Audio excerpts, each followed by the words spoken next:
注意看，退役多年的死神方便再次出山，只因遭到了蔡李佛拳传承人的指名挑战。这4年期间，方便虽没登上擂台参加比赛，但在武馆当上了老师傅拳法，是一点没落下。退役之前的方便职业战绩59连胜，可以说已经是中国散打界的天花板人物。但正是这样，才让蔡李佛拳传承人想通过击败方便来证明自己。这位蔡李佛拳的传承人名叫于建宏。于建宏年仅22岁就已经获得了10连胜，这10连胜让他认不清楚自己的地位，甚至认为中国的散打天花板应该是他才对。想要为自己的职业生涯镀一层金，才有了指名挑战死神方便这一说。在散打界，他若能赢得死神方便，其地位和带来的影响力不言而喻。方便打了一辈子比赛，什么场面没见过？这种嚣张的毛头小子更是数都数不清。但既然身为中国散打界有头有脸的人物，趁自己现在还能发光发热，就跟这刚入拳坛不久的小子切磋切磋，才能互相进步。本着切磋交流进步的心态，方便依然接受这场比赛。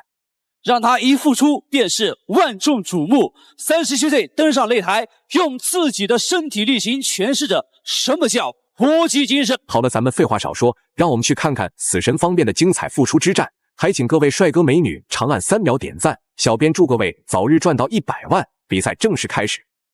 运动的比赛，我是解读生，跟我其他的还有金淼老师。金淼老师你好。观众朋友大家好，顾老师你好。那么这是我们今天最受关注的一场比赛。虽然说方便这几年没有参加比赛，但是打了一辈子比赛，回到擂台上就跟回家一样。但对手的实力未知，还是稳妥一些，先使用游走战术试探一下。反观于建宏，可没有方便那么稳当，倒是很想在方便面前多表现表现，证明自己。旁人看来这只是一场比赛，可在他眼里看到的可不仅是死神方便，说白了就是已经在为自己的以后铺路了。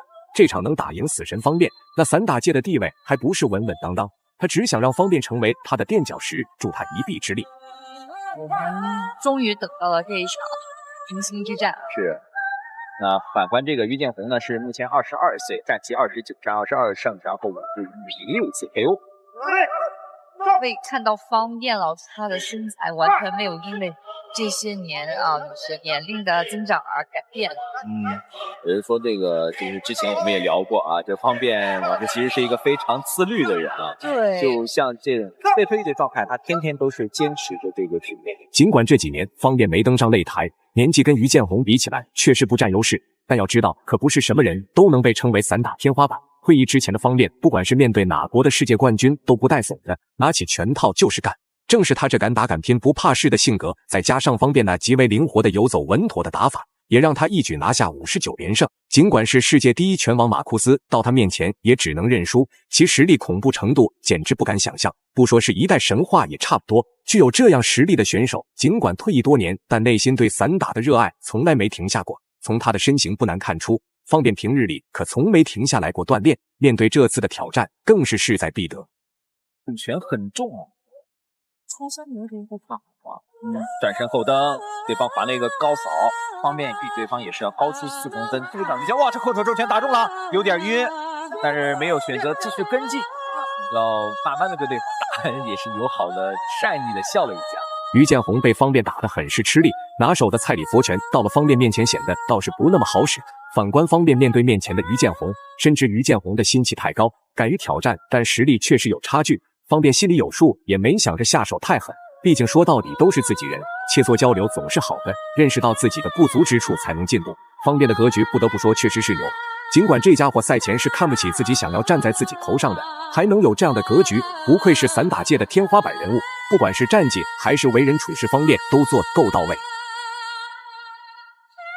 好，那么第二回合开始，又来侧踹，力量很大呀，这对方的这个腹部被这个重拳以及比赛来到第二回合，第一回合没有占到优势的于建宏已经开始着急了，拳法打得更是激烈，但对于方便来说，想要破解并不难，毕竟就算是你的拳法再优秀，方便是拳脚并用，再加上距离的把控，使得于建宏就算是有3头6臂都进不了方便的身，想要打出点压制更是难上加难。于建宏可能只有通过这样才能意识到自己跟老拳王的差距，尽管退役，但宝刀未老。于建宏的身体素质再强，但是到了绝对的实力面前，也只能空有一身本事，但方便压根不给你机会施展。很久没有打比赛，很开心的表情。就回到这个熟悉的擂台之上，肯定是非常兴奋的。运动员都是有这种情怀吧，就到自己该退役的年龄，就感觉自己身体机能方面都不如年轻的时候了。但是呢，一旦自己能够回到擂台上，肯定是相当开心的。是的，又回到了熟悉的感觉，熟悉的味道啊。而且运动员于建宏面对方便这样的老牌拳王，还没有找到破解的办法，是打不到又只能干着急。尽管拳头再硬，打不到对手身上都是白搭，一身牛劲用不完，是看着方便在面前，但就是打不到。方便早就找到了当年打比赛的感觉，行云流水的打法给于建宏打的头都是大的。他也想不到，明明自己已经获得了10连胜，但为什么到了方便面前，那个自己引以为傲的战绩，并不是自己认为的那么强，一切都显得那么吃力，那么被动。这个腹部啊，红肿非常的明显，再来2下侧踹可能有点顶不住了。但是我感觉方便还没有放大招呢。后直，这个后直是毫无征兆性的。后手拳啊，对方撤离的很快，不要在方便的攻击范围之内。也估计这些荣耀啊，一些战绩啊，打职业比赛以来都是一个全胜的状态，这是相当难得。又来了一个披挂。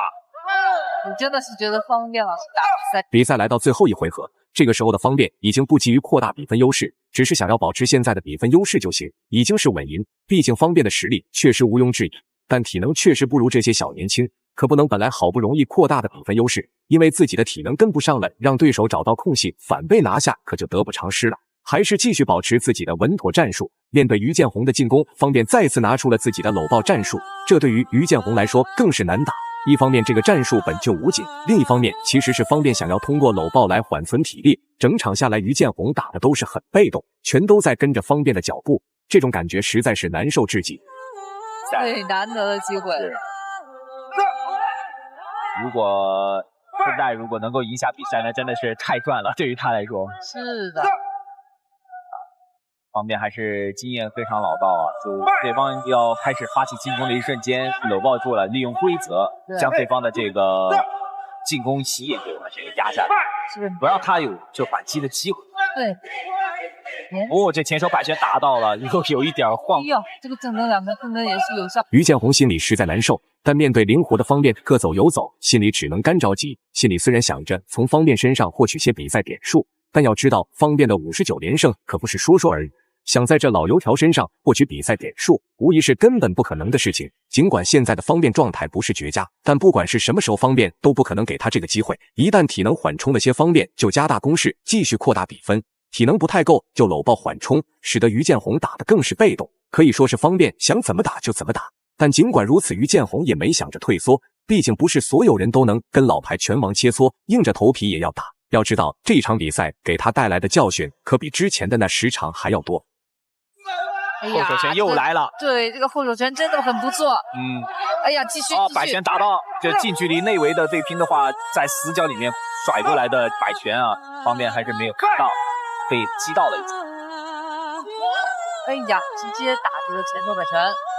我感觉方便在这第3回合还没有出一次侧踹啊，高扫。掌声后蹬有效果，这个距离把控的很好。